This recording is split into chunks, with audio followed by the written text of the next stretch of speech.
Welcome back to the Sacred Leadership Podcast. I am beyond thrilled, truly, to have a dear friend joining me today, Shardel. Shardel Hodge Matthews is a licensed marriage and family therapist and relationship coach born and raised in Los Angeles, California.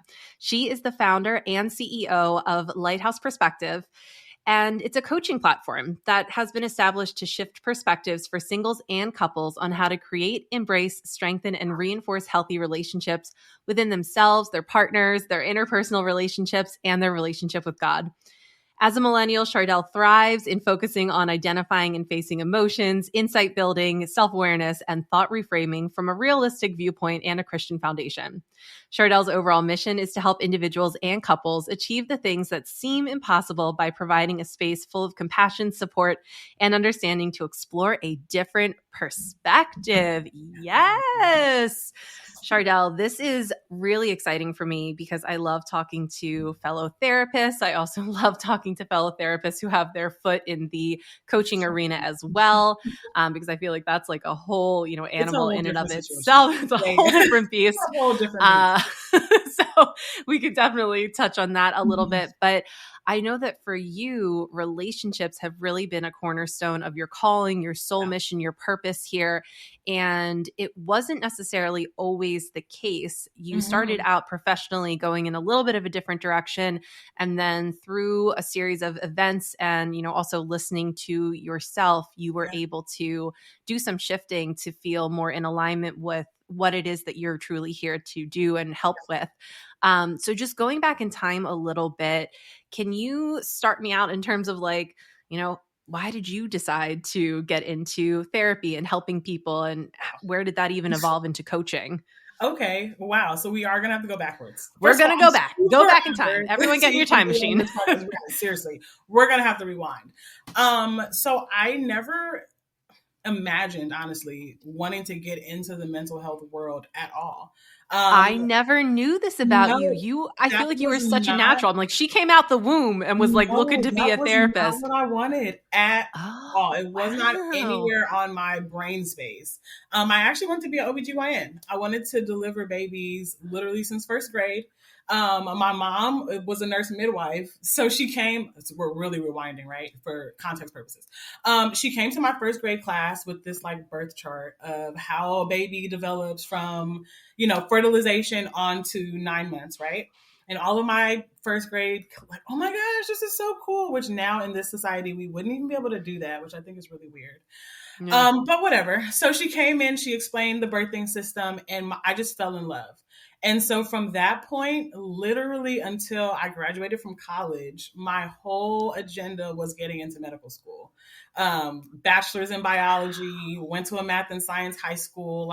Everything that I did was with the intention of med school. Until 2014. So I graduated from college. I had studied for my MCAT. I had taken it for the first attempt. So I was getting ready to restudy and do all the things. And I ended up having a house fire. And in that house fire, I lost all of my study materials. I lost literally everything of my possession because the fire actually started in my room. So all of my things were pretty much gone. And it's really hard. You don't realize the kind of fog you get into when you have a major kind of trauma like that. But it really set me back on being motivated to restudy, being motivated to want to get into med school and go through school again in the sciences. It completely just dismantled my dream. And it was really hard for me because I had to step back and say, okay, well, if you can't help people in the medical dimension, how else do you want to help people? Because that was still kind of the core of where I wanted to go. And so I tried everything. I tried ABA. I did autism for kids for a little while. I tried physical therapy because autism behavior therapy is really close to OT. If we're talking about living skills and adaptability and things like that. So OT and autism were kind of an option. I went into physical therapy and volunteered at Keck Hospital, right, to learn physical therapy and see if that was what I wanted to do. And then that didn't really feel right either. And so I was sitting there and I'm like, okay, I need to go back to school. I understood that my bachelor's in biology just was not going to cut cut it in any direction. That's another kind of facade of going to universities, is like they tell you you're going to get out and have this like great job and everybody is going to love your science degree. And then you graduate with the bachelor's of biology and then they're like, well, what do you do with that? Right. So I'm like, I have to go back to school, but for what? And that was the big question mark. What was I going to be investing time and energy and brain space in that felt like me? And everybody always talked to me. I was kind of like the big mama bear of all of the groups where people would come and I'd give advice, and I was just a really good listening ear. And so I was like, well, why not psychology? It really was one of those like, why not? I know that I would probably do really well in psychology versus like all of the effort that sciences require. I'm like, so why not? It seems fun. It seems like something I already do. And then I jumped in and it was amazing. Like it was one of those like, why didn't I think of this before type of situations? Wow. Because everything just made so much sense in what my life was about. You kind of have to be very introspective when you go into the master's for marriage and family therapy. Because I was going to say, like, that has probably been one of the most humbling experiences. It was so humbling of my life. And they like throw you right in too. It's like literally like Genogram 101, and you're like looking at like 3 generations of your own family, and you're like, oh, what kind of trash have I walked into? But I mean, it's amazing, but you have to be ready for the coursework to break you down. You know what I mean? Because you don't realize like, oh, let's talk about couples therapy. Let's talk about kids. Let's talk about family trauma. Let's talk about all of the theories of psychology and how they apply. And I mean, when you're actually going through it, you don't even realize that you're checking yourself. Mm-hmm. And so that's kind of what happened. I went through the program and I personally grew, which I was more expecting of like an easy way through school, easy way through a master's psychology. Everybody goes through with psychology. So when I went in, it wasn't with the intention of personal growth. When I got out, so much of my life had changed. Like the way that I saw even my relationships. So that's another big thing, right? How we got into coaching. I was in a relationship. I got into a relationship actually right after my house fire. Hindsight is 2020. I probably should not have done that because I was still very much in a brain fog. But, you know, I wanted to date. I was out of school. I had focused all of my time on my education. So dating wasn't really a thing for me until after graduating from college. And so I kind of got swept up in a whirlwind of this relationship that I didn't realize was stripping me from my identity in the meantime of me going to school and learning my identity. So I was kind of going through this tussle of, okay, let's process your life. Let's process your childhood. Let's process your relationships. Let's process how you're feeling right now, right? And so I found myself skirting around a lot of what was true for me and saying like, okay, well, I can hide this, but I can help other people. And I can protect this, but I can project this onto other people and help other people. And so I remember my very first client. I remember one of my professors were like, you're never going to forget your first client. And I will never forget her. Her initials actually were OG, which I think is like top tier. That's amazing. Right. And she actually came in and she was married to a very narcissistic man. She was going through a divorce. She had kids. And so I'm sitting in, you know, with her and I'm helping her and she's crying and things are triggering me that I don't understand. Right. And so I'm going to supervision and they're like countertransference and blah, blah, blah. And I'm like, I don't even understand. I'm not married to a narcissist, right? I don't have kids. This wasn't my childhood. So I'm like trying to check off all of these reasons why I felt so deeply about how she was feeling. Yeah. And so I remember when she first came in, I had my, was I married already? Yeah, I think I had already gotten married to my ex. And so I had my ring on and she was questioning everything. Are you married? Do you have kids? Blah, blah, blah, blah, blah. Right. And I'm like, oh, freshly married, no kids. And so she's like, oh, you can't help me. Right. Because she was completely different in spectrum from me. So let's fast forward like 6 months later. I no longer had my ring on And she came in and she's like, I think I'm ready to terminate. And she was happy and she was flourishing in comparison to 6 months before, where all she did was cry. For the 60 minutes she was in my office, she just cried. And she'll say a couple of words and then she'd cry. And we talked about support systems, and we talked about relationships, and we talked about all of the things, right, to get her back to her identity. And I would say things to her in these sessions, and I would drive home like, pretty sure what I said was for me. And it was weird, complex, because then I realized how I was feeling about her was almost like a foreshadow of what I thought my future was. And so, Ooh. right, it was heavy. And it was one of the things that kind of chipped away at me through my process with her. Where when she finally came in and she was like, oh yeah, I'm done. And I wasn't even expecting her to close on me, right? And so I was like, what? You're done? You feel good? And she's like, yeah. And then she looked at my hand and she's like, wait a minute. Where's your ring? And so I had to realize, like, okay, this is a real moment now, right, between me and my client, where 6 months ago, she was questioning me, questioning my relationship skills, questioning all these things. And now she's better. She's happy. She's thriving. She's dating. She's doing all these things. And then my ring is off of my finger, right? And so I said to her, I didn't realize it before, but you helped me more than I helped you. Because in me trying to help her learn herself, identify her feelings, identify who was really there for her, like, really shed all of those negative effects that he had on her, I got to kind of flip that mirror on myself and say, like, Shardel, you're in the same boat. You're just not there yet. You're not at the point where you're at a nasty divorce and you're dealing with kids and you're just not there. And so it was funny because when she actually wrapped up was when I graduated from my master's program. I had also called off my relationship, right? It was so much happening in the same space.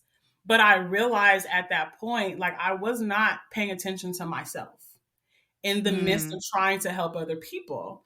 And so I had to, once I had the space, because, after getting out of your master's and not having practicum and not having all of the different elements of therapy that you have to do, you have so much time.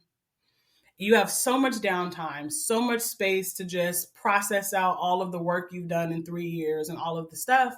And that was the moment that I got to learn myself. I was finally living by myself. I had never lived by myself before. I had lived with him for a certain amount of time. And so it was like, okay, now you're here. Who are you?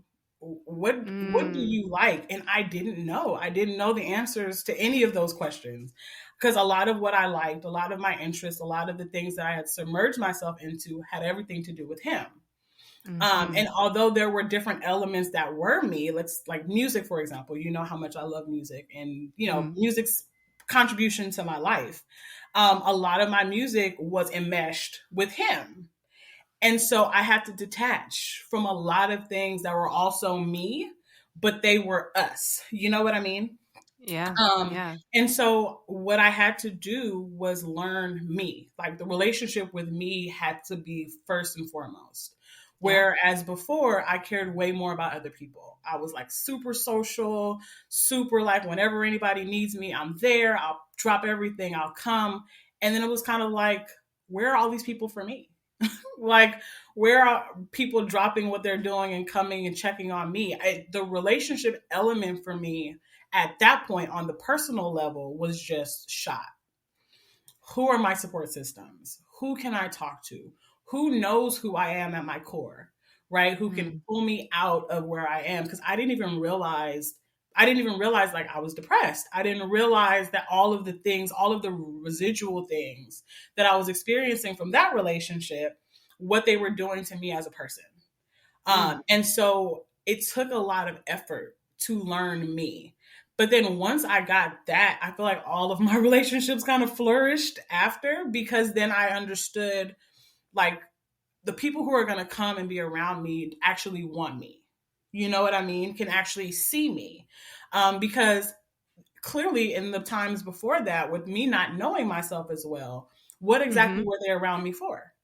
Other than and it was maybe like my how support.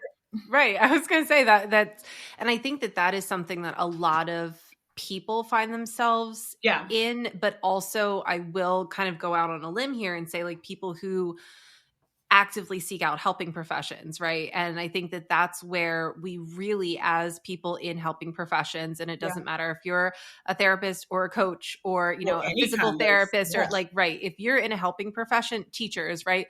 Mm-hmm. If you are building your foundation around your need to be needed or getting that validation from your ability to help other people, make other Right. people feel good, Right. that is going to be unaligned. It's eventually going to be It's gonna unethical. melt You're going to you. have poor Mm-hmm. boundaries, right? Like all of that kind of stuff. And Mm-hmm. this is where, again, you were able to do the ethical thing, know that this client was activating things in you, seek out supervision. They were like, obviously there's something going on with Something was you. happening. Yeah. Right. You know, but that's, again, I have heard so many horror stories where people are like, my therapist is giving me advice. My therapist yelled at me. My therapist told me that they didn't like what I did. Right. And I'm like, well, that's because that person is bringing their shit like into your session, and it has everything to do with them and nothing to do with you. And that's not to say that as a therapist you can't be going through your own process. Obviously you're going to be, you're still a human being. You're a human, right? But what are you doing to make sure that you're maintaining those professional boundaries, right? It wasn't until the end that you actually had the space to say to that client, hey, you actually, you helped me a lot, you know, like, and that was good because you got to empower that client. Right. But like, would it have been okay if, you know, in the middle of therapy, your client's giving you advice about Absolutely how to... not. Oh my gosh. I had that happen too in the same time period, which also is really mind blowing. Learning to be a therapist and your therapist projecting onto you. Ooh. Which again, everything happened at the same time, which clearly all was learning experiences. So I was supposed to learn it kind of simultaneously. But my therapist did that. She was an amazing lady. And I think I'm again, sure, it goes like, back again, very to, well intended, right? well, but intent versus impact, man. Yeah. I had so much going on in my relationship and I didn't want to tell her everything. So I told her bits and pieces of what I felt comfortable enough to tell her without me looking crazy. Cause by that point I knew I looked crazy. Let me say that. Can you explain that a little bit more? Yeah. So you know how you're in the midst of a relationship and everything is like roses and clouds and everything is perfect and you're kind of naive floating through the experiences that you're having. So infidelity was the thing that we were struggling with in my past relationship, or he was struggling with. I wasn't struggling. You were struggling with him struggling with it. So for a long time, I was in this bubble of like, that's not happening, because he was communicating really well to me enough for me to feel like nothing was happening. Right. And so you have outside people like, that sounds crazy. That sounds like this. That sounds like that. And I'm like, well, what's being communicated to me doesn't sound as crazy. And so I'm rallying around, do I look naive or am I really looking like this is crazy? So I had gotten to a point where like the blinders were starting to come off. Okay. And I was recognizing like, this does sound a little crazy. And so to go to a therapist, because I had to, you know, we have to go to therapy for our program. So that was really the only reason why I had gone to the therapist, was because. So that's side note. That's because you're in California. That's the only state that actually requires that in the United States. I did not know that. Well, yes. So California requires therapy. California requires that. Yep. Yeah.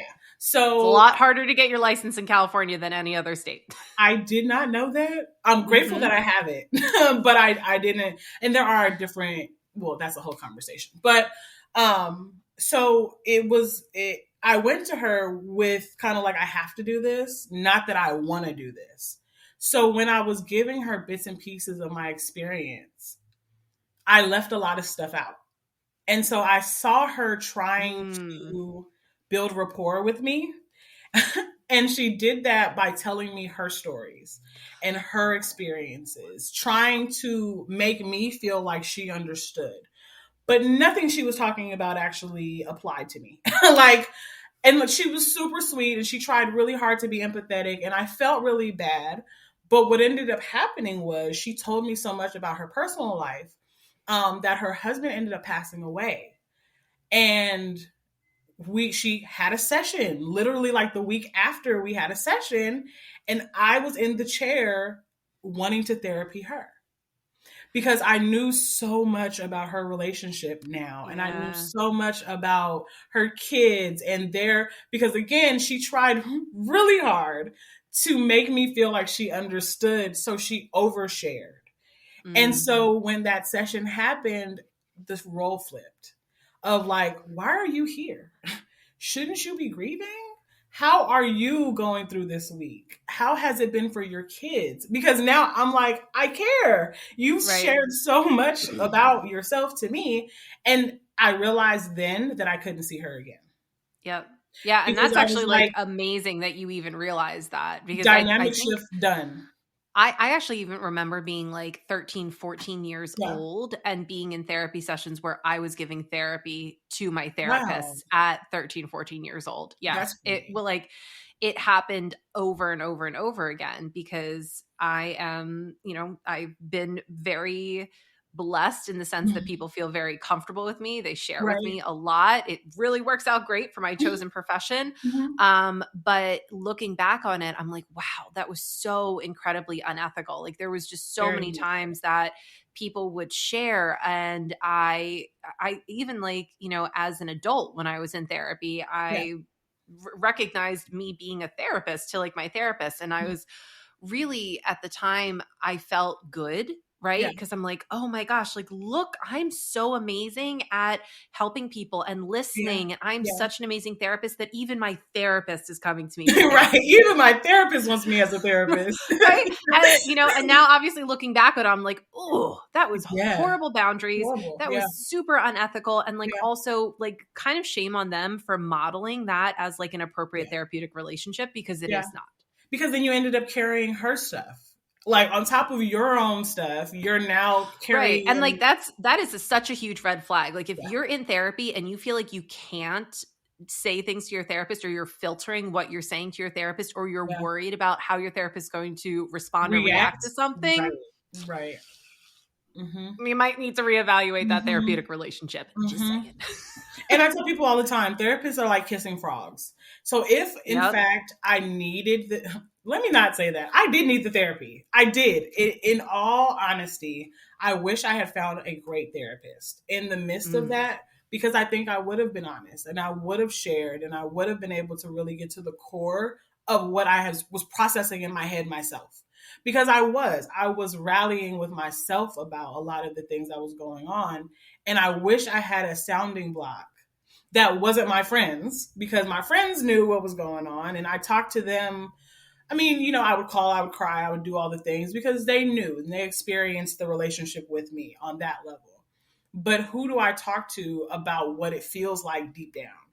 You know what I mean? Of like Mm. what this is Hmm. going to do for me moving forward, and the thoughts and the way that I'm thinking about men and relationships, and wanting, because I had even got to the point where I was like, I'll just have a kid.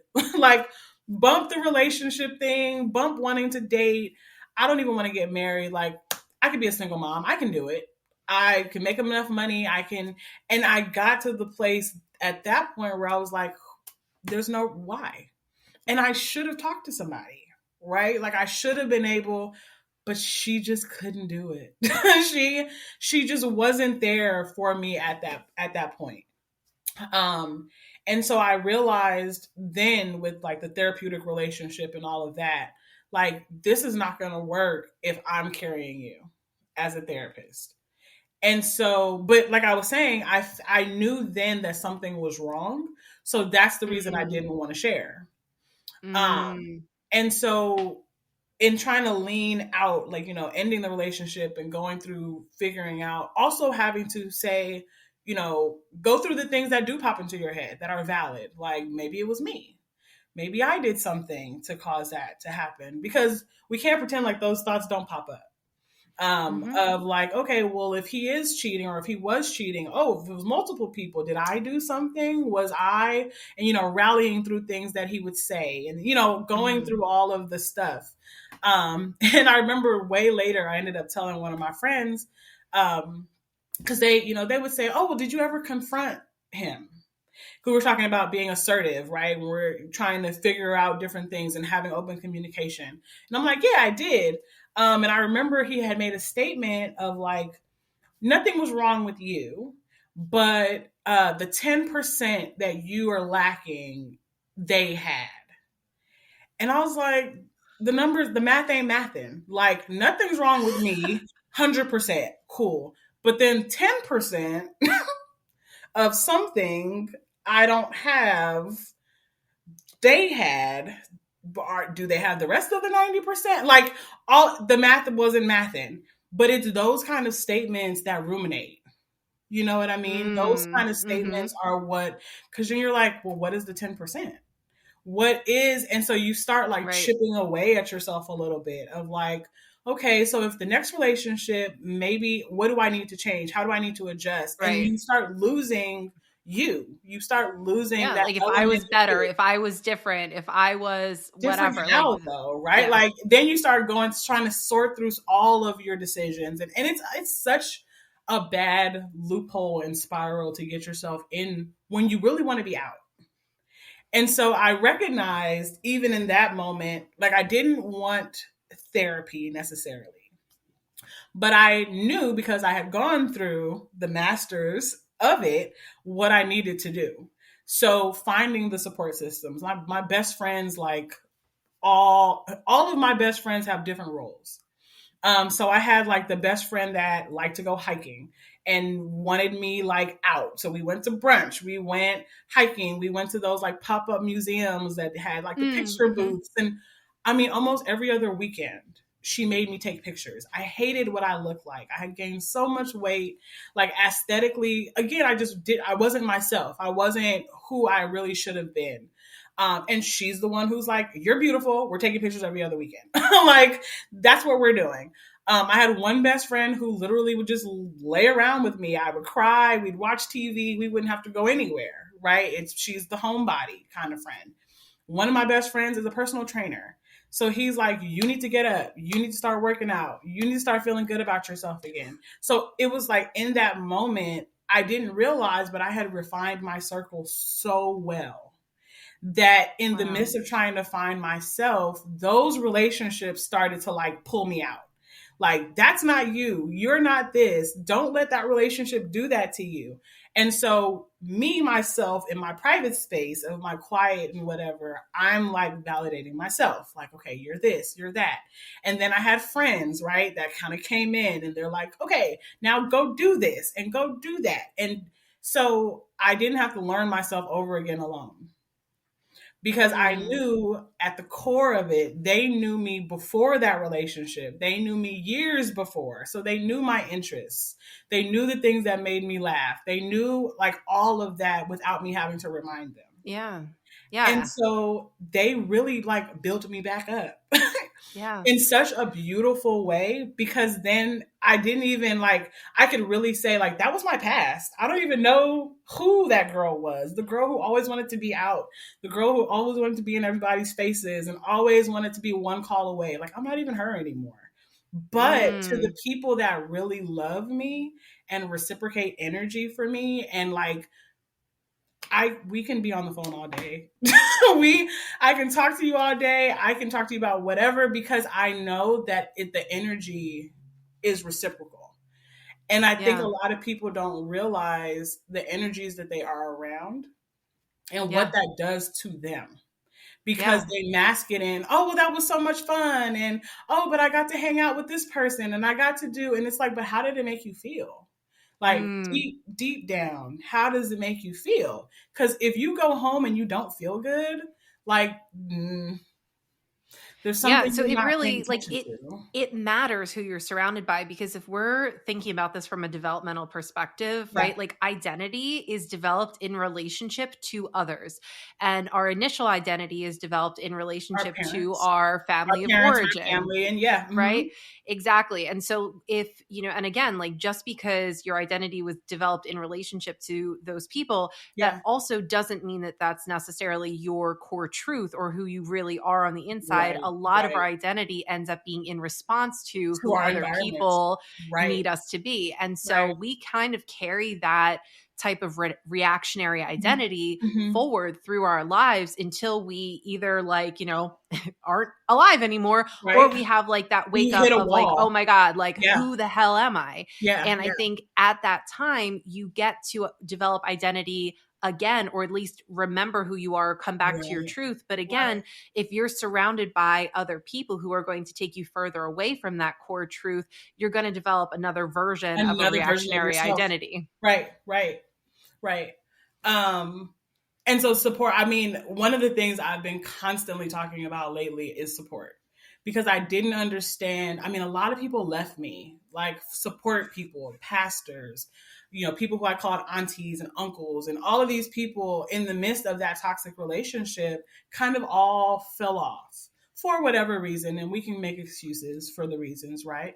I call it the pruning process. So all of those people, I would have never done that to. And so, in the midst of me learning myself and realizing, like, these people made a choice. They made a choice to not be supportive when the option came up. And that's okay, because I make a choice to support, right? And so, when I realized and accepted that being okay, it made the people who really did support me kind of highlight, because now I'm like, I know who I want to be around. I know who I miss. I know who I need hugs from. I know all of these people, because now I identify with the emotion that's present, which is, do Right. they bring And me those joy? people help Do you I be laugh? more, right. Yes. More of yourself, like More more of of your me true to the self. core. Yes. Exactly. More of who I don't have to pretend around. Because especially working as a therapist, there's like a blinder. There's like a Oh, yeah. huge like brick blinder when you're working as a therapist. As a coach, it's a little more transparent. Yeah. There's a little bit more of an exchange, but there's still a barrier where we have to still be something, like to actually have, the imagery of like going home and taking your bra off and just being like, to be able to do that around your core people, and knowing you have 5 people, 10 people who you can literally in all Yeah. of those spaces take your bra off. It's not just at home. It's not just in this one space. It's such a liberating like life Yeah. experience, It is like a because 0% performative relationship, like never, 0% performative. Like you get never. to just show up and that's it. So many people don't have that. No, it's true. So many people don't have that, just in their everyday life, just in being home by yourself. Like I remember in that like year that I was by myself, living alone, not really dealing with people, my mom called me and she's like, are you lonely? And I'm like, what? Am I lonely? And she's like, do you feel lonely? And I'm like, no, I feel complete, because now I can be in a space without noise. Whereas Mm. before, the reason she asked me that was because before I would never want to be by myself. I would never, like silence at that level. I always needed to be going and doing, and because that was my energy. And so she's like calling me every day and she's like, what are you doing? I'm like, sitting on the couch with the TV off. And she's like, Just hanging out with my bad self. just sitting with my thoughts, right? And so when she asked me if I was lonely, and it's funny because that was a big topic on social media recently, like, oh, loneliness will kill you, and blah blah blah, right? That was the whole science study that's been coming out, is that loneliness, which makes sense because the deep emotion to loneliness is sadness. And so if you are feeling lonely long enough, it will affect your body. So when she asked me that question, I realized like I wasn't. I was perfectly fine being alone, because I knew who I could be with to say, like, you are still you. You don't have to leave any part of yourself at home. You don't have to be any different type of way. Like, you're yourself. And so, if it wasn't for that, I don't think I would have been able to be in the relationship that I'm in now. Mm. Because I would have taken so much junk from that last relationship. I would have kept everybody out. I would have only kept in the people who knew the struggle, because then they would have been able to empathize with that version of me that I Mm-hmm. was. And I would have been stuck there, because like I said, I was okay with never being in another relationship. I was okay with never going onto the dating scene. The apps and all the things didn't really appeal to me. Like, I was perfectly fine. And then I realized at that point, like, now if I find somebody, it's not a need, it's not a dependency, it's literally because they want me. Mm. Outside of my support, outside of anything that I can offer them, because that was another thing that I really rallied with, was in my relationship, I was very supportive to him. Mm-hmm. Despite how he treated me, I was very supportive. And Yeah. so if I strip away my support, if I say I'm not going to help with anything, I'm not going to give you anything, you just have to take me as I am, as is. You either take it, you like it, or you love it, or you don't. Like, that's what it's going to have to be. And that, I put my foot in the ground about that. Because Mm. one thing that I knew I could not do is be in a relationship where I wasn't authentically me. And I knew that because I was able to do that with my friends. So I knew that if I could be authentically me with other people, I could for sure be authentically me in a relationship. But it was like those little steps that we had to take to get there. Which, I mean, I didn't realize was so hard, but it was. So when I did get into my current relationship, I remember, and that's a whole story, but we were talking, and I said to him, one of the things that I have to be sure of is that you don't want to be with me because of what I can do for you. Because at the time, like, I was making good money, right, as a therapist. I had kind of my stuff together. I was living by myself, which wasn't necessarily his situation. So we were, if we're talking about on paper, we were very different. I was kind of higher in status than he was. And so it was one of these things of like, I need to know that you're not trying to abuse who I am as a person, which is really hard to tell somebody because at my core, I'm helpful. So even if it was like, well, I really would like you to check my resume, I'm like, no, I'm not looking at your resume. I'm not going to fix anything. I'm not doing anything for you, right? Which I knew was a trauma wound. I know it's so bad. I knew it was a trauma wound. No, I'm Though, just like, from my I'm last laughing relationship. because like I too have definitely like been on this journey because You I am have like, to. I'm a naturally helpful person. I feel like I just, very like, oriented towards like people pleasing and Right. codependency and all that kind of stuff. I was in a narcissistic relationship in my So early you 20s where I understand. literally It like gave up everything steals like all of you. Yeah. for that person. And Yeah. it's just so funny because like now, even like if my fiance is like, oh yeah, like I can, do this. And I'm like, no, I got it. Like I'll do, like, I do that all the time. That's a whole right residual of it. mm-hmm. But I said I would put my foot down. Like, I'm not helping you, which I think was really ironic because within that first couple of months, I needed him.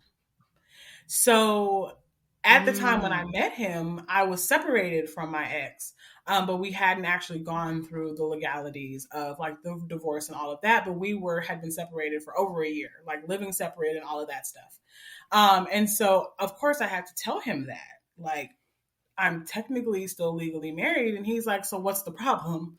Like, why haven't you guys? And what I said was, I don't want to be the one to have to pay for it all. Because one of the things with my ex was, and I know you probably understand, but they'll continue to make little comments of like, oh, I know I can get you back, or I'm going to do everything I can because technically we're still together, and all of these things. And I had to be around him musically for church, right?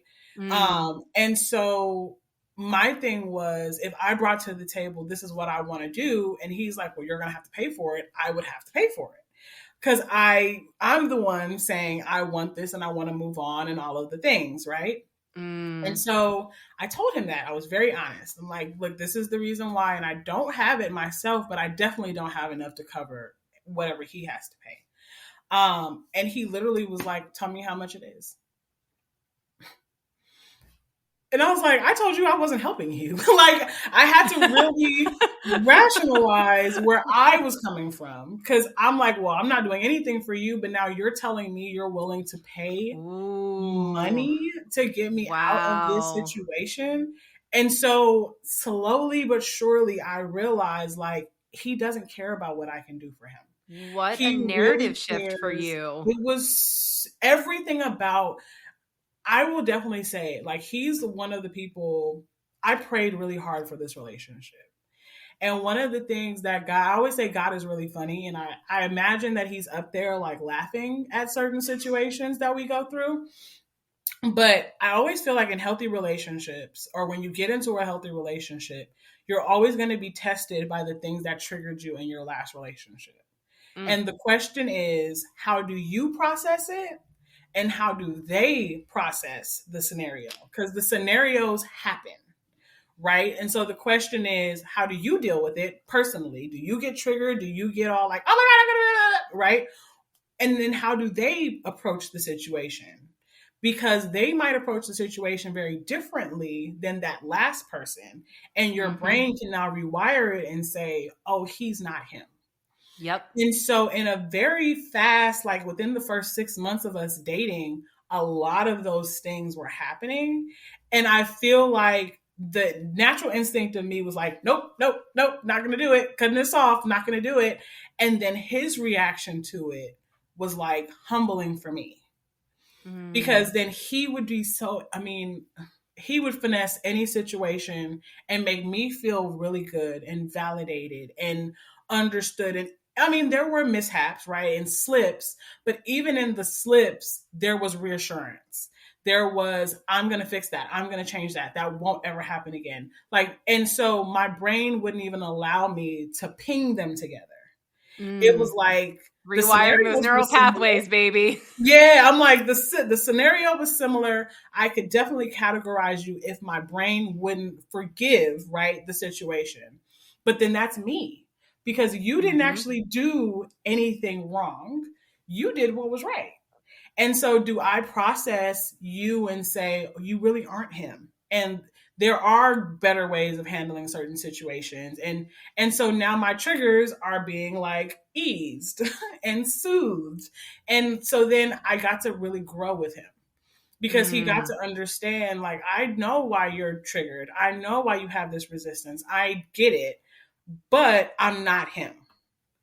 And so with that, I got to process out the things that I didn't even know were still problems for me, because that's Right. another Yeah. thing, right? Relationship triggers only show up in relationship. In relationships. Yep. That's like, I tell like all my clients, like, I'm like, when you are looking to heal relationship wounds, relationship trauma, that you can It's do some of the impossible. work on your own so that Yeah. you're in a more regulated nervous system Mindset, state. You for sure. learn your tools, like Yeah. all that kind of stuff. But in Yeah. terms of actually putting it into real time practice, You that's have to only be going in to a show up relationship. in relationship. Like when you actually have Hmm. that mirror to be reflecting it Hmm.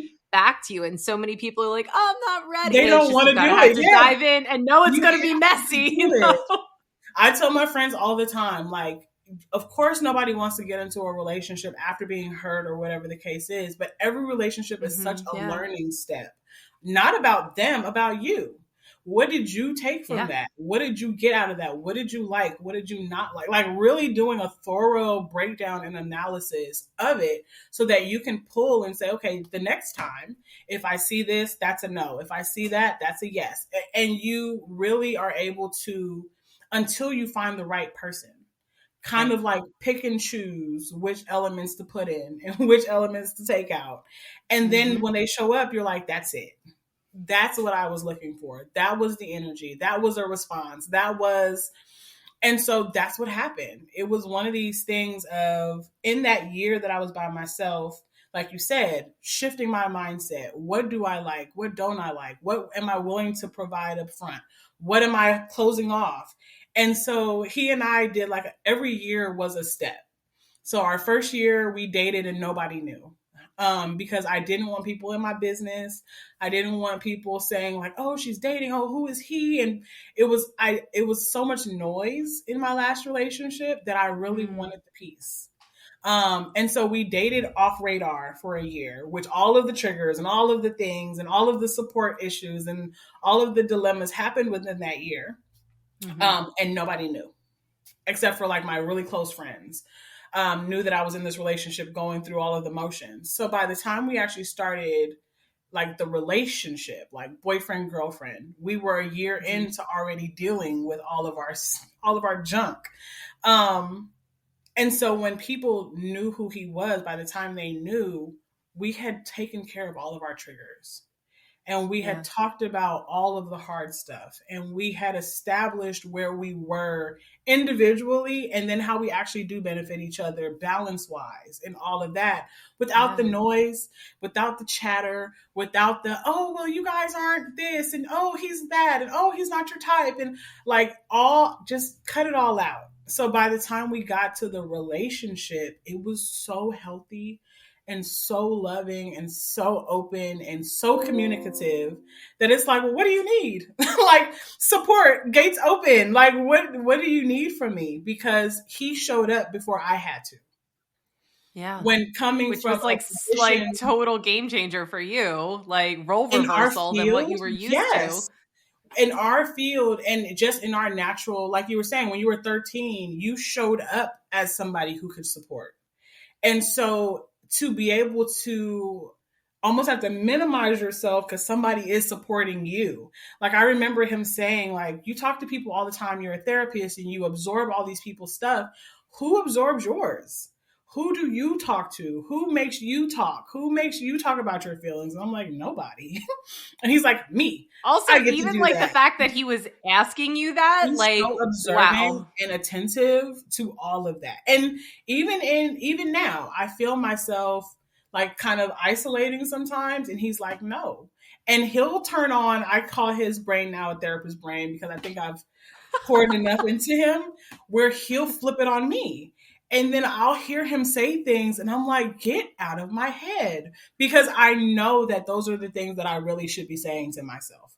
And and so in the midst of me unlearning my triggers and figuring out, like we said, 10 toes down, you're going to know who I am authentically. I didn't realize how, when in the need for him to really know me, him being the person and my partner to flip the script on me is like, nobody else can say anything else. Nobody else can say anything else to me now, because all of the steps that it took between me, like I said, relearning myself after the trauma, after the fire, after the relationship, figuring out who my units are, who are like literally my extremities and how they benefit me, then him and how he supports me and how he supports my support systems. It's like the avalanche effect of like happiness, like, because most people try so hard not to consider themselves. And how do you get the rest of it to happen if it doesn't start with you? Like, how do you expect happiness and support and trust and love and acceptance and all of these things if you don't feel that about yourself? If you don't love yourself, if you don't accept your good and bad and terrible and great decisions, like, you have to be so okay with yourself to then be able to say, okay, now I'm willing to let other people be okay with me too. And I don't know if people give themselves that much grace, not like personally or in their relationship. And so, because really the question why we even started this long story was because you asked me why I got into coaching. So in the midst of all of that backstory, I realized that people have it wrong, the order of how relationships are supposed to be. And most of us and some of us are figuring that out already in a relationship, and some of us are figuring that out single. But in both contexts, we're figuring out the same thing is who are you? Who are you as an individual? Who are you in the midst of your relationships? Who are you in the midst of your friendships? Like, who are you in relation to God, right? Like, do you understand that you're a daughter or a son of God? Like, where are you in as far as how you see yourself in relationships? Because if you don't like yourself, if you don't like your decisions, if you don't like how you treat people, if you don't like all of those things, the rest of it just does not go. It's not a well oiled machine if it doesn't start with you actually paying attention to yourself. And I feel like I Mm-hmm. learned that the hard way, kind of like the long way away, going through therapy, mental health and doing the whole, it kind of gave me that threading of like, this Mm-hmm. is what's important. This is why people are not happy. This is why, like I said, the stats about loneliness, like, are those people okay being by themselves? Because Yeah. 9 times out of 10, loneliness comes from the partnership. But how are you feeling being by yourself? Because you Mm-hmm. can be alone and not lonely. Yeah. And so Absolutely. I think that's where a lot of it comes down to is we soothe our loneliness by filling ourselves with all this other stuff, and then we're not really paying attention to that deep down emotion that we feel. And I think that's Yeah. heavy. Yeah. It's hard to realize that you don't know who you are. And if Right. you don't know who you are, how can you let alone love yourself if you have Right. no idea who you are? And I think that Right. that's where, our generation and hopefully the generations to come, there are more people in parenting roles who are looking at their children being like, hey, well, like, who are you? Like, who do Right. you want to What do be? you Do you like? want to play soccer, or do Right. you want to do karate, or do you want Right. to do nothing and hang out, in the backyard and like dig Right. holes in the ground? Like, And dig holes or like, what do build you stuff or want to whatever. do? Yeah. Yeah. And wait, I Yeah. And I appreciate think now that that. Oh, I'm sorry. Go ahead. No, go ahead. Oh, no, I was just going to say, like, I think that hopefully, that identity piece is going to be different, Yeah. for the generations that are coming Mhm. up. And I think that that's also where, like, there is, I tell people all the time that social media is such a double edged sword because, on the one hand, like, it's this huge externalizer where we're looking Yeah. at all these other people and we're comparing and we're doing all this other Mhm, stuff. But at the mhm. same time, it broadens your perspective in terms of there's so many different ways to exist in the world. There's so many different Right, ways to show up. There's so many different, interests, hobbies, right, career right. paths, right? Usually what we're seeing is, our generation and the generations who are older, like, we only really had like our parents, our teachers, our doctors, and like maybe our friends' parents as an example of like what we could be when What we we grew could do. up. Now Yeah. there's the whole Mhm, freaking internet, mhm, mhm. Yeah, I think it's really awesome. I think we millennials are trying really hard to make sure that kids have an identity. That they are able to not just take on what we're talking about. Because like you said, I think that's a hmm part of it is we are naturally conditioned to our environment. And so if we don't have those healthy examples, like even when we're kind of talking about relationships, if we don't have healthy Yep. examples of what relationships look like, I was just having a conversation with my husband, and he's like, if we never saw our parents argue, or if we never saw heavy emotion, let's say somebody passes away and you're expecting your parent to cry and you're looking at them and there are no tears, then clearly your brain says, okay, well, maybe crying is not what you do when somebody passes away, right? And so you have these things where when you get older, you're like, well, why don't I feel these emotions? Well, why don't I? And you're not realizing like it really was an example of your environment. And it doesn't Yeah. have to be negative and it doesn't have to be like something super dramatic, but something as simple as, did you see your parents kiss? Did you see affection?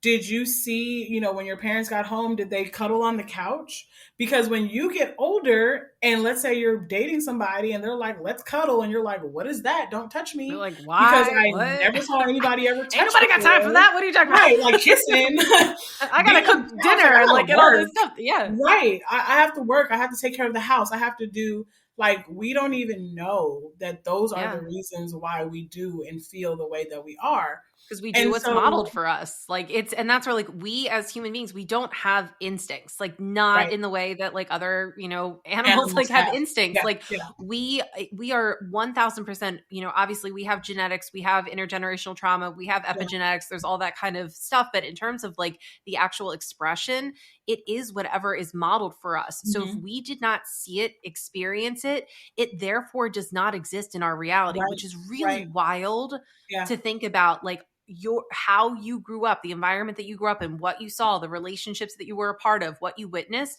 that is 100%, especially that 0 through 7, like window right there, that is 100% of like what has helped you to develop into whoever you are. Sure. And so then you can either go back in and change that default wiring, or you can keep it. But the point is, you get to intentionally decide what is actually What serving direction your you're going to highest go good and in. what's not.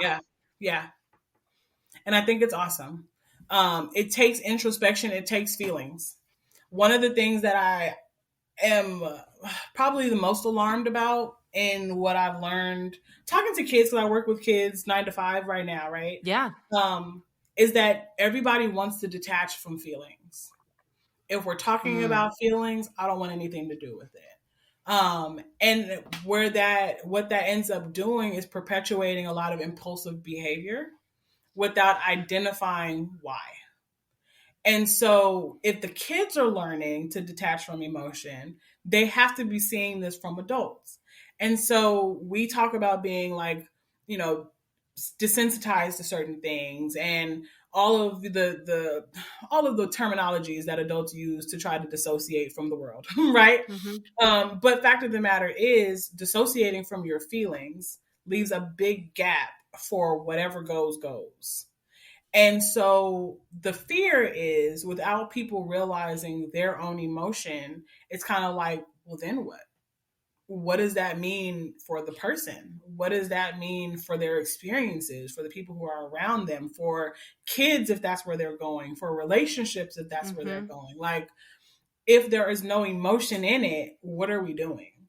Yeah. And so to me, coaching in the element of relationship, not just intimate relationships, because those are important, but clearly for me personally, intimate relationship was the last on the list. Yeah. And so for some people, intimate relationships are first, but that also could be a real example. Like, how did your parents deal with certain things? Did they just relationship? Because that's the thing too. But me personally, intimate relationship was last. And so knowing that and understanding the effort that it took to even say, when I got to the intimate relationship, I was still needing more work and needing to do, like, people just have to know that it's worth it. Like, we put in a lot of work to not get what we're getting, right? Return of investment does not always come. That's true. Like we talked about with my degree, right? Return of investment does not always come. And it's true. But I personally feel like with relationships, they do. You just have to be willing to put in that investment, the investment of your emotions, your time, your energy, and really like doing it with the intention of it coming back to you tenfold. Because if you go into it not wanting that or having hesitations, or you're already setting yourself up for it not to be where it should at its highest potential. And that's not like, saying, oh, reach for the stars and don't be realistic and all of that stuff, because now you're in like a whole different element, but being realistic about what you actually want. Like, not the fairy tale, not the examples, you personally, what does that look like for you? Then how you see the world is different. Your options are different. The availabilities are different, because it's not just, oh, I want somebody that looks good, because they're out there. Or I want somebody with a lot of money. Okay, well, they're out there too. But what else? What other characteristics are we looking for that actually makes you better? Yeah. Me personally, I didn't need a rich, super busy, super unavailable person. I needed somebody who had more downtime, who was balanced. Right? Yeah, who was actually emotionally available, like able to attune to you. Yeah. Somebody who is a top CEO of a business that travels all over the world would not align with what I personally need in my relationship. But I had to know that, because in my last relationship, I didn't care what he did. Bye. You want to go to the gym? Bye. You need to go somewhere else to do something else? Bye. You have a kid? Bye. Like, there was no need, right? Of like, I really would prefer you to be around me. And so in this relationship, I got that. And it was like, wow, I didn't know how much personally I needed the balance. But then like flip it and talking to like my mom or talking to somebody else, they're like, well, you need somebody with money and you need this and they need to take care of you. And it's like, but I can recognize my emotions and I can recognize that that would not make me feel good. I Mm-hmm. know balance makes me feel good. I know Mm. somebody wanting to take things off of my plate makes me feel good. Having Mm. somebody who is as busy as me, nah. Mm-mm. Yep. No, Nah. I'm literally, I am the same way. I actually think about this all the time because I got the entrepreneurship, going Yeah. on, Yeah. and I am always thinking, I'm always creating, I'm very, Hmm. very busy. And my fiance is just like, he's like just like a slow mover, right? Like Yeah.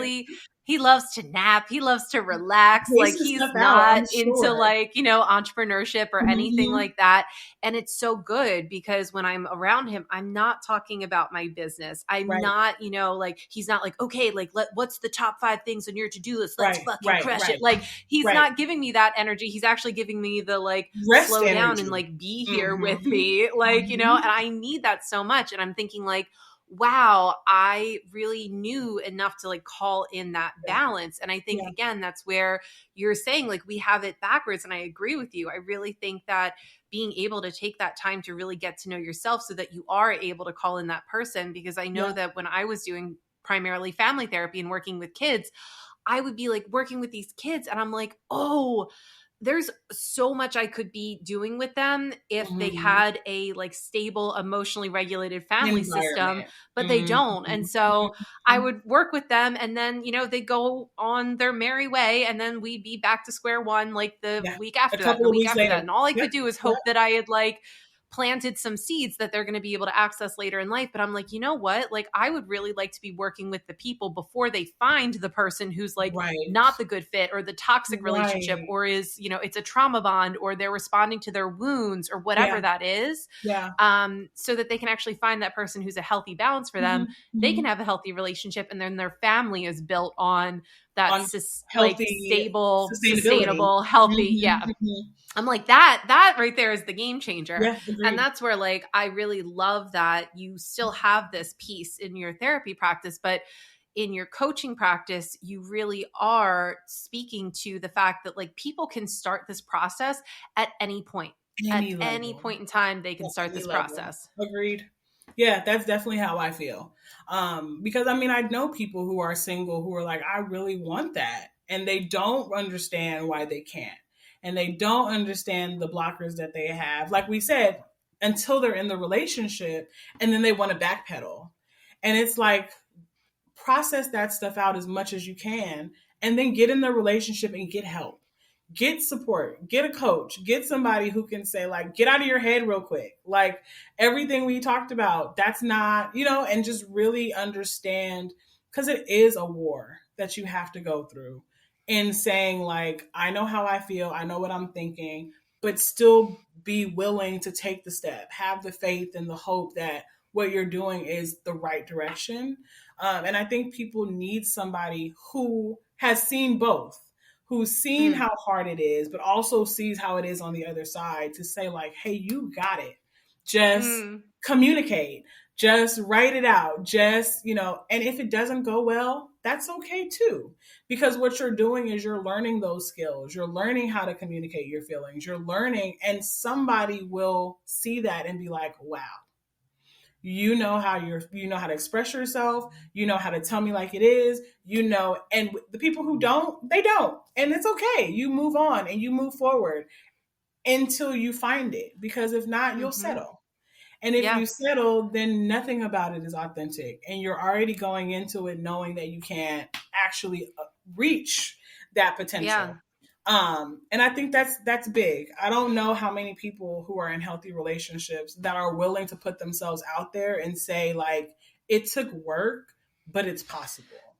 They Yeah. just It's, want and to give you that's, the glitz and glam. it's so true. I mean, I'm 35. I'm going to Mhm. be getting married on my 36th birthday. My wedding date is actually my birthday. I love that you guys picked Yeah, the so same. That's so exciting. right, we freaking finally did.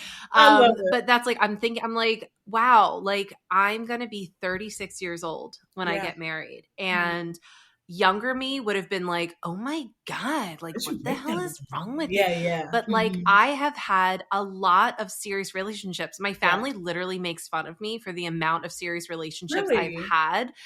My fiance, yes, they do. It's like Wow. literally a joke when people start dating me that like they don't actually get a Christmas stocking because like they're going to be gone soon.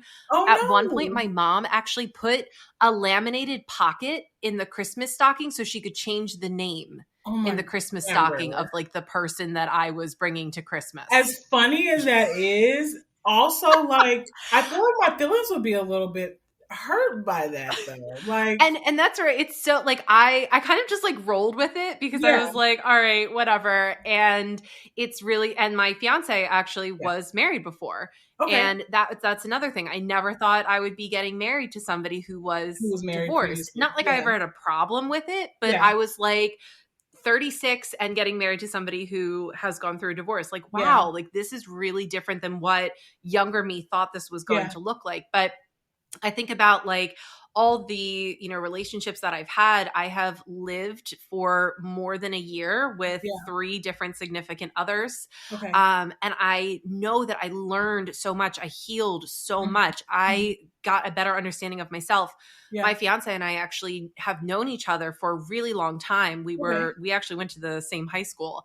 Oh wow. And we know that if we had gotten together in our 20s Your when we youth. were Yeah. kind of together before, it would not have worked out, right? But because of Interesting. everything that we've learned Yeah. in our time apart, coming back together, we're now able to be in this Much more really mature amazing, about healthy it. relationship. Yeah. Yeah. Yes, like 1000%. And I think about that a lot because I'm like, wow, it was only because I was willing to go through the pain of heartbreak because it is Right. freaking It's painful. Nobody painful. wants to go through Yeah. heartbreak. Yeah. And I think that's why so many people avoid it because you literally feel like Yeah. you're not going to survive it. It hurts Yeah. that bad. And then you don't want to think about having to But go through it that's, again. So that's another part you of it. don't. And, Yeah.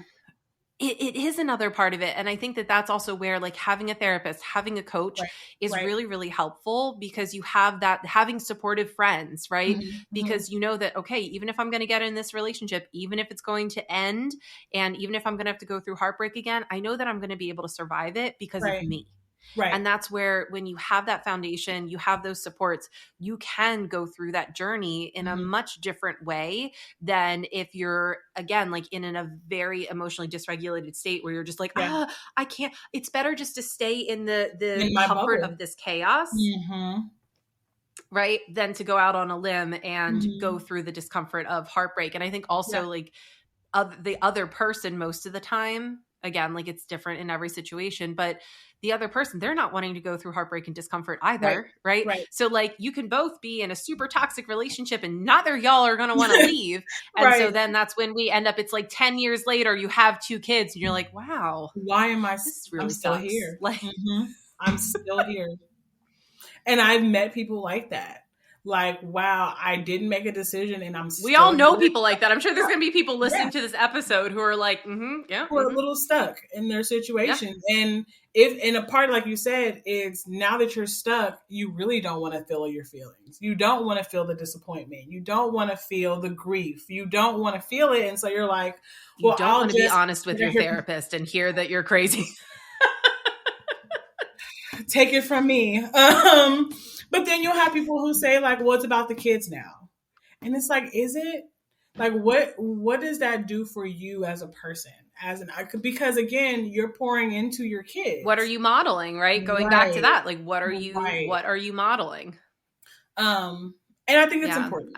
I think those conversations we don't realize, like you mentioned, I didn't realize it until I worked with kids either. And then I'm like talking to kids, and I'm like, I know your environment is what's triggering you, so we can't change the environment. We have to change you. Like those are really the conversations that you have to have with kids, which is really disheartening. But as Yeah, it is. flipping it as It's the not adult, fair, right? it's Like it's not not fair. fair. That It's shouldn't not. be their burden to carry. It's But not again, like it has to start, change has with to you. start somewhere. Yeah. And it starts with you, and it starts with identifying what those feelings are. And then if they are unbearable, finding a therapist or finding a coach, depending on what level you're at. Because if it's really deep and it's Mm-hmm. really heavy, therapy is where you need to go. And if it's just a Therapy, matter right? of, Yes, yeah, that's, if it's super deep and it's maybe really deep rooted and maybe trauma or whatever, therapy. If yep. you're like, Mm-hmm. I'm ready for Yep. this relationship, I just need to figure out my roadblocks really quickly. And now I'm motivated, I'm ready, find a coach. Either way, though, Mm-hmm. it's addressing your emotion and it's addressing Mm-hmm. who you want to be in your present self right now. Because a lot Mm. of people are living in their Yes. past, in their mind. Yeah. They're here, they're looking at you, they're in your space, but their thought process is in the past. And so Yep. to say, like, okay, but right now, what does that look like? Mm. Not Mm-hmm. what you think has happening. And this is like right here, right now, what are you feeling? Because if Yeah. that's disappointment, if that's fear, if that's whatever, insert emotion here, you can attack Yeah. that. It's Yep. attackable, but you have to know the emotion that is the root of why you're not able to, or Yeah. why you're holding back, or why it is, and then let somebody help you out of that because it's much harder Yeah. by yourself. Oh, yeah, 1,000,000%. Like, I Yeah. think all the time, like, like, I can't therapist myself. I can't coach myself. Like, I Mhm. have my support people that I go Right, to who are not in any way, shape, or form emotionally attached to me. They're not a right. part of my life. I'm not in any relationship with them other than like a professional coaching or Help. therapy Yeah. relationship. They are a Mhm. truly neutral, objective person, which again, Right. going back to what we were talking about earlier, if you're working with a therapist or a coach and they are projecting onto you, you don't feel safe, you cannot be honest, like all of those Please, things, huge red flags. If somebody's working with you in please. this capacity, you need to make sure that they are a truly neutral, Yeah. objective party and they're doing their own inner work. So they're not Yeah. bringing their unconscious bias To into your you. sessions and projecting their Hmm. crap onto you. Like Hmm. 1,000,000% important. And I think, again, like it's so important for, I would say, like everybody to be able to have at least one of those persons in Agreed. their life, even if you're not seeing a therapist or a coach regularly, but like have Right. somebody that you've established some type of relationship with that if you're hitting that roadblock, you can, Check reach out and in. be like, hey, like I really need a Hmm. session. Hmm. I'm feeling super activated like every time my husband leaves for work and I have no idea why. And I Right. need somebody to process this through with Yeah. me. Yeah. I Like think it's be helpful. And responsible now the for your shit. resources are out here for it. I will say that before, even I can say before COVID, like people just had to go see a therapist. That was the option. Like, oh, you're feeling some kind of way, go see a therapist. I think now there's so Mm-hmm. many resources and things available for people to do exactly what you just said. Hey, this is a problem I'm seeing now. I don't understand what's going on. I don't know if it's him. I don't know if it's me. I need help. And actually being able to just spot check a situation. I think Mm-hmm. before mental health was seen as you had to be crazy, you had to be a Right. Like it had to be some type of diagnosable like medical issue. Yeah. diagnosis. And it's Like, like, yeah, no, yeah. it does not have to be that. It really can be moment by moment. Like, I don't understand why I'm so dysregulated right now. Mm-hmm. And knock it out. Because if you don't actually pay attention to it, the alternative is you suppress how you feel, you suppress what it does to you, Yep. you get resentful, you do all of these things, and then you have an attitude. And then you're not Yeah. And comfortable that's in one of your the home. reasons. Exactly, Yeah. exactly. And I think that's one of the reasons I am such a huge advocate for people making sure that they do have, whether it's a therapist or a coach or Yeah. whatever, but like you haven't established a relationship with somebody who can meet you where you're at. And again, Right. like therapy, I really tell people a lot like therapy is basically like, you do all that work through like K through 12, right? Hmm. And then if you Hmm. want to go to like graduate school, that's like coaching. You have Yeah. your good Agreed. foundation, you have your emotional regulation, Yeah. for the most part, we're not running into You understand crisis how it or like works. anything like Yeah. that. Yeah. Right. Like you're physically safe, your Mhm. emotions are like pretty much like in check. You have a safe environment that you're in, like Yeah. all that kind of stuff. But like there's still things in terms of identity or communication Right. or narratives, core beliefs, like all that kind of stuff that you're Right. like, "Ooh, I really need Not really help sure. with this." And Hmm. so yeah, Hmm. like get out there and establish a relationship with a coach. So, kind of Yeah. speaking of that a little bit, I know that you do offer this type of work. Who Yeah. do you work with specifically, and like how do you work with them if people are listening to this and they're like, Yeah. Shardel, I need you? I need you. Yeah. So I actually have two main offers. I have one-on-one coaching. So I don't unfortunately offer therapy. Therapy in California has a lot of technicalities. Like you Yep. mentioned before, California Yes. just it's a lot that happens in California. So right now, private practice wise, I don't do therapy, but coaching I do offer. And so I have a one-on-one package that I have which is a certain amount of calls, depending on if you want it weekly or biweekly. But I'm very solution focused. So if we're talking about therapy, Mm-hmm. I'm really big on like, let's drive this and get this done. Where therapy is very much slow paced and at your pace and really Yep. like, I'm like, let's do it. I'm going to push you. I'm going to Yeah. motivate you. Right. And so for the one-on-one coaching, I'm big on, of course, my platform is relationships. So that could be with Yeah. yourself. It could be you're having friend issues, or trying to figure out what your support systems look like. It could be an intimate relationship. It could be parent relationship, because my hands are everywhere. Because I have the mental health element Mm-hmm. of school, I've done substance work, in the substance community. I've done autism, when we're talking about kids on the spectrum. I do kids now. So my experience is everywhere. And then, of course, my own life experiences. And so the one-on-one option is there.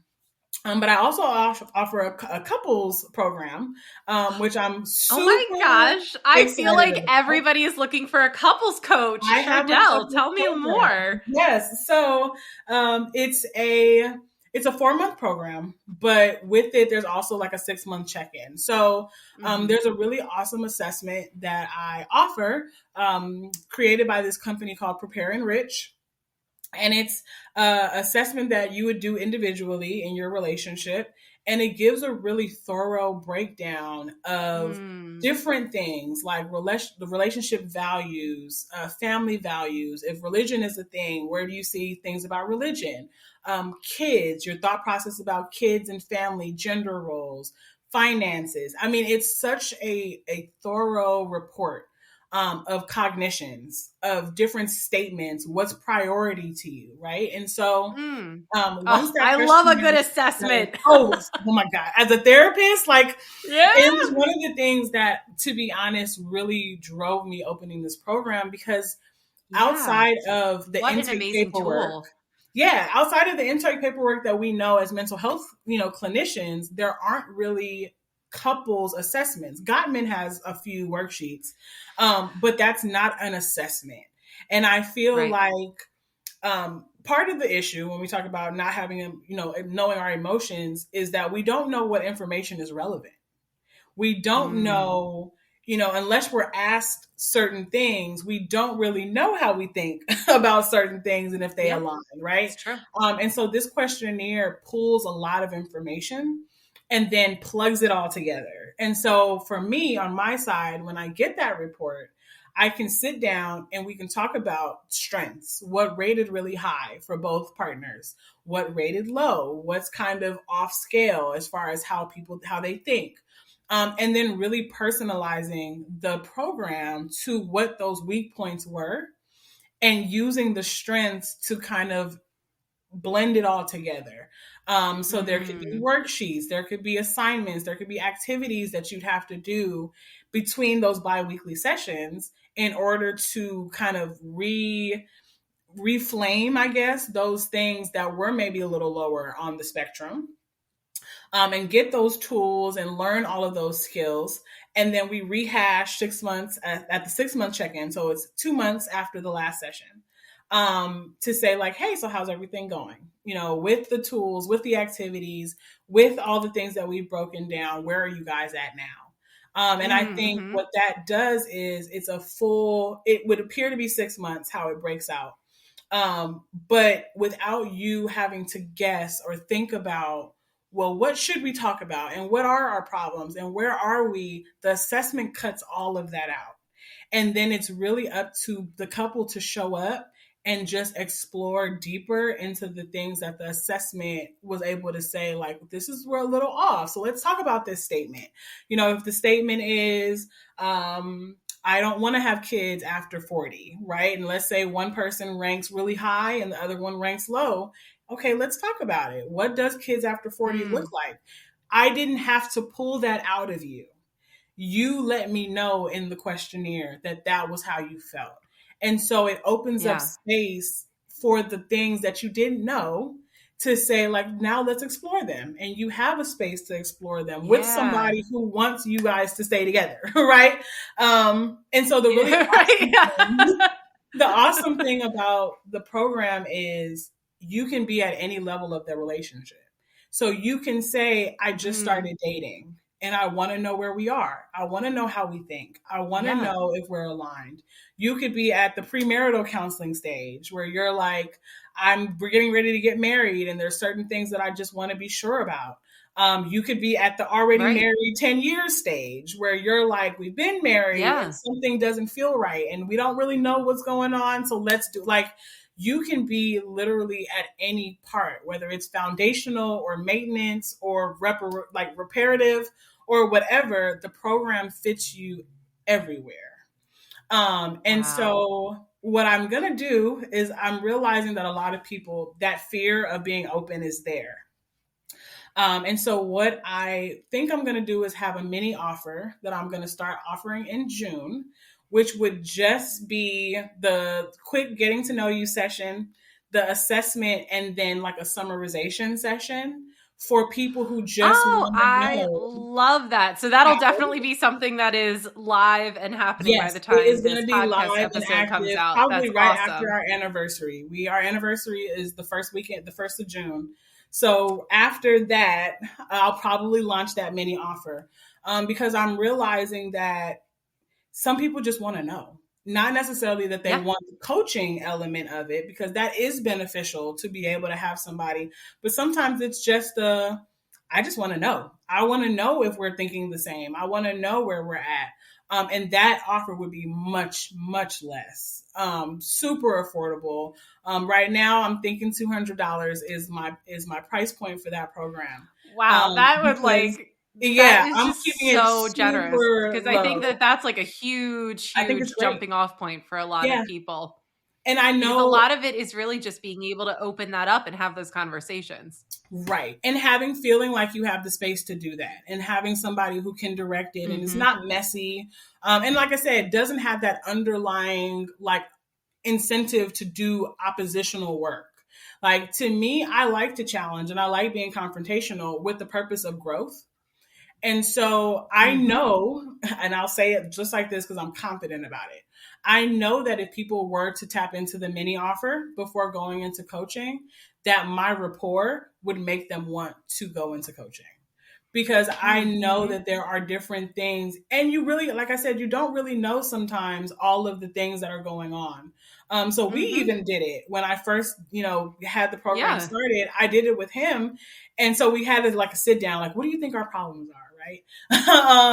And then we went through the questionnaire, and we were right. We were right about the things that we thought might have been lacking, and have been very Mm. intentional because one of the things that were low was leisure time. Because during COVID, when that was our dating year, actually, was when we were boyfriend and girlfriend. I was like, yeah, we're gonna pop out and everybody's gonna be around you, and then COVID hit. But in that year, we had so much time. I was still working remote, with therapy, but he wasn't. He was off, and so we had a lot of quality time. We did a lot of traveling together because everything was Mm. shut down. We did a lot of things, Yeah. and so when life started to life again, we didn't have as much time to do leisure Yeah. activities and that was starting to affect our intimacy. And we didn't Mm. know it until we took the assessment and we were like, that's it. It was the leisure time and our leisure activities. And so when we do date nights like every other week and we try to do different things. And so I know that automatically lifts that bar, but then it lifts the intimacy bar because now we're kind of working on what we knew or we didn't know at the time was our pain point.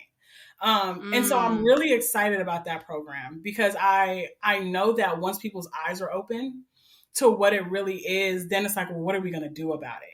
And that's when it's like, Yeah. Like, let me show you my little bow that I'm going to put on my head and tell you that I'm the gift, that I'm the gift that's going to show up and help you rationalize through this stuff.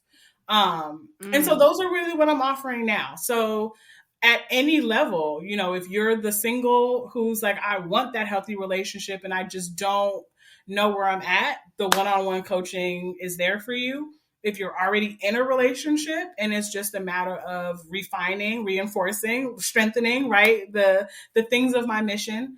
If that's where you are, then the couples option is available to you too. And both of them, like I said, are accessible at any time, at any place on that spectrum where you find yourself.